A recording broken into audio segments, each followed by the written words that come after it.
Ari na naman ang napagkasunduan at magbubudol fight na naman. Nababalitang pwede ng kainin ng baboy kaya tayo mag-aadobo naman. Ay talaga namang nakakamiss din naman na rin iulam eh. So ito nagmamantigang adobong baboy ang ating ilalagay din sa ibabaw ng ating napakaraming kanin at yan ang ating pagsasalu-saluhan. Yan ang ating mga punong abala, busy. Tapos yan ay sasamahan din natin ito. Marami tayong ginayat din ng kamatis na may sibuyas. Tapos may itlog na pula. Sus ko po. Ew! Talaga namang ikaw ay mapapakain ng kainaman. Sige.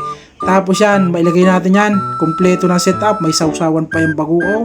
So, ipinapatong na rin yung pritong pork chop na yan. At pagkatapos na yan, syempre, pagka mga Pilipino, ay hindi naman niya kakain ng hindi muna nakakapag-picture. Lagi naman gayaan. At talagang yan ang kinaugalian. So, tapos nyan, eto. Sisimulan na natin ang itong ating boodle fight. Oh, sarap naman ah.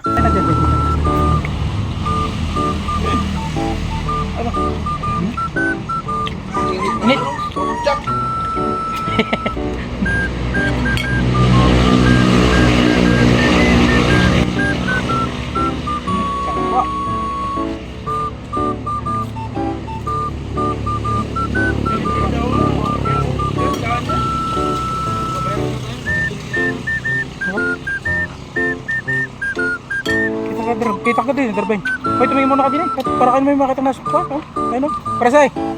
Oh, blood.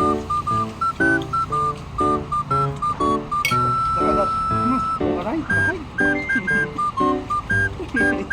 Nabakot si Darben. Nabakot ka.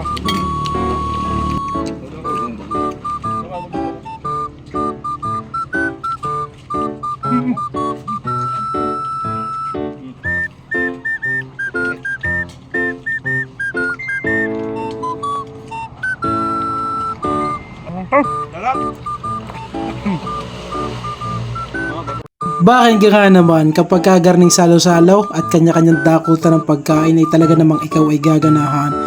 Ay tigigarni naman ang mga kinaugalan natin mga Pilipino. Pagka kayo ay magkakasama, magtutropa, magkakaibigan, magkakapamilya at sabay-sabay kayong nakain ng garni, talaga namang kayo ay ang ika nga yung appetite ng pagkain ay kakaiba.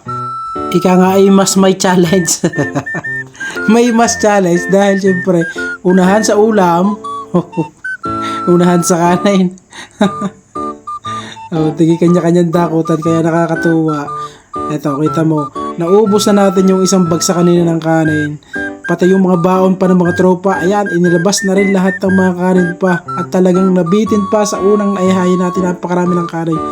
Talaga naman, di nakakagana. Kahit bagoong na lang po ang natira, mapapansin po ninyo, unti-unti na rin pong nauubos yung huling inilagay.